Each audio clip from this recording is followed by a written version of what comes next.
Everyone,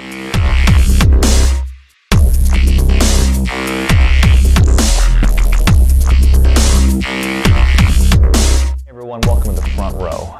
Today we're going to talk about the front plank. A couple quick things, okay.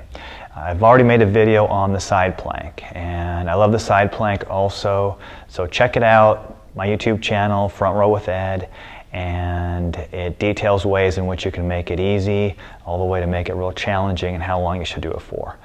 Before we get into the mechanics of the front plank, I want to talk about something that can happen in a small percentage of people, but it bears talking about, okay? Sometimes people can get an irritation of the cartilage as it attaches onto the sternum if they do too much abdominal core work or too much front plank, okay? It's called a costochondritis. And it can be a really painful condition that lasts for a long time, okay? So you really want to be aware of it. So what are some of the early signs that maybe I'm doing a little too much plank or core work, okay? If you start to get fleeting pain when you expand your chest, or if you cough or sneeze, or if you open up, or if you're doing a pec stretch and realize, I'm starting to get some pretty sharp pain through here. Upon palpation, it gets really pretty exquisitely tender, and it's not just pec tightness from doing a lot of push-ups, so it feels definitely different. So you could be developing a little irritation of the cartilage, okay, which is just a precursor to a full inflammation. So if that's the case, you want to completely stop. You got to rest it until some of that tenderness subsides. You can expand the chest without pain, okay. Chondritis pain can also create pain posteriorly, okay, back here by the shoulder blade, because the rib, of course, attaches onto the sternum, comes all the way around and attaches onto the vertebral segment. Sometimes it can feel like a heart attack if it's on the left side, so there's not really a test to diagnose it. There's not, x-rays don't seem to help or anything like that. So if you do have sternal pain that's persisting, oftentimes you go to the doc, they'll palpate the sternum, they'll have you go through a few motions, and if it's real tender, they'll probably give you the diagnosis of costochondritis. When you're first starting with the front plank, okay, there's a lot of ways to make it pretty easy. I tell patients that the goal is to be able to do a 2-minute elbow plank without a lot of dropping of the hips or piking of the hips or excessive shaking, in order to have a baseline level of strength, okay, to do what's needed out in the real world. I'm talking about working around the house, I'm talking about gardening, things like that. If you can't hold a 2-minute front plank, okay, you're a little bit on the weak side.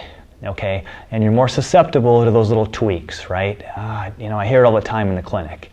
Oh, geez, I'm so frustrated. I can't even work in the yard without tweaking my shoulder or my hip.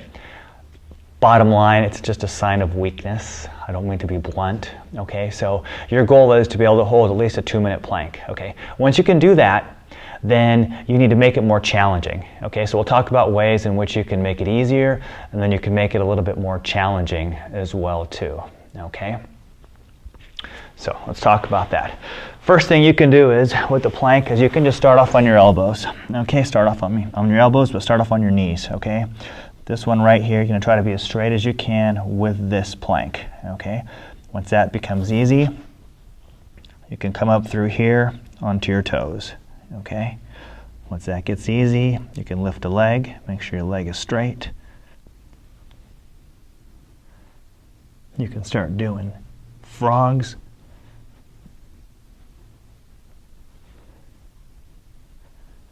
And you can even come up through here and make it a little bit more dynamic.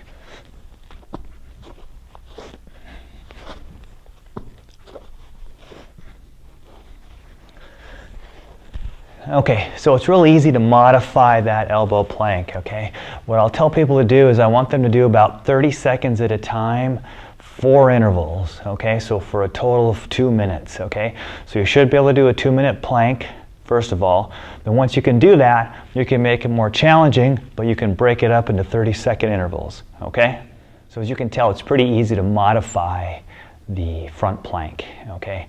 And just in case you need some motivation to do your 2 minutes worth of plank, the world record is over 5 hours by a 57-year-old former Marine, okay? So talk about strength, okay? Give it a try, see how you do. If you like the video, please subscribe to my YouTube channel.